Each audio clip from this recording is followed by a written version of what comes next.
Social priming. This is where things get subtle. Social priming is the quiet influence of your environment on your brain, the way context nudges your chemistry before you even realize it's happening. It's like priming a pump. Before desire flows, something in the environment gives it a push. Let's start with one of the most famous effects in psychology: misattribution of arousal, sometimes called the suspension bridge effect. Here's the wild part. Your brain is not very good at identifying why your heart is racing. If you're in a high adrenaline situation, palms sweating, pulse elevated, breath slightly quick, your brain just knows you're activated. And sometimes it guesses wrong about the cause. In a classic study, men who crossed a high, shaky suspension bridge were much more likely to find a female researcher attractive and to call her later compared to men who crossed a stable, low bridge. Their bodies were in fear mode, but their brains labeled it as attraction.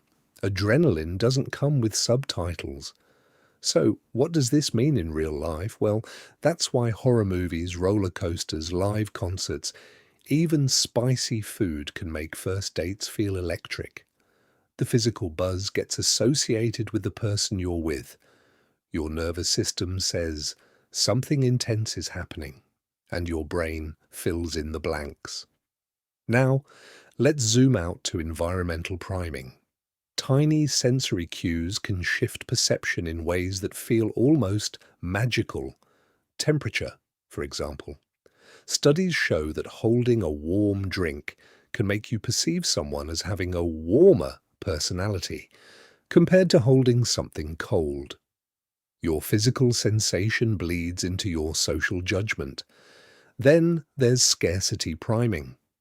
When people are exposed to cues of instability, economic stress, uncertainty, resource scarcity, they often become more attracted to partners who signal protection, stability, or status. The brain shifts into survival calibration mode. It starts scanning for security. And then there's sexual priming. Even brief, subtle exposure to romantic or sexual words or imagery, sometimes too fast to consciously notice, can increase openness, self-disclosure, and focus on physical attractiveness. The mind prepares the body before you're aware it's doing so. And finally, social proof. Humans are deeply social learners. We look to others to decide what has value. If someone is already desired, already chosen, already socially validated, our brains register that as information. It's a shortcut. If others see value here, maybe I should too. This phenomenon, sometimes called mate choice copying, appears across many species. But here's the important distinction. There's a difference between understanding these effects and manipulating people with them. Social priming explains why attraction can feel mysterious, amplified, or situational. It does not mean attraction should be engineered through deception. Chemistry built on illusion eventually collapses. Chemistry built on authenticity can last.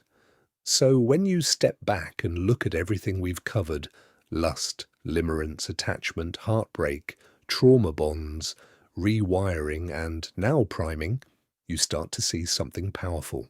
Desire isn't random, it's biological, it's contextual, it's shaped by stress, novelty, memory, social signals, and environment. Your brain is constantly scanning, predicting, reacting. Sometimes it mislabels fear as love. Sometimes it bonds pain to comfort. Sometimes it shuts everything down to survive. And sometimes, with the right signals, the right safety, the right spark, it opens back up. That's the full map, the biology of desire, and now we're officially done.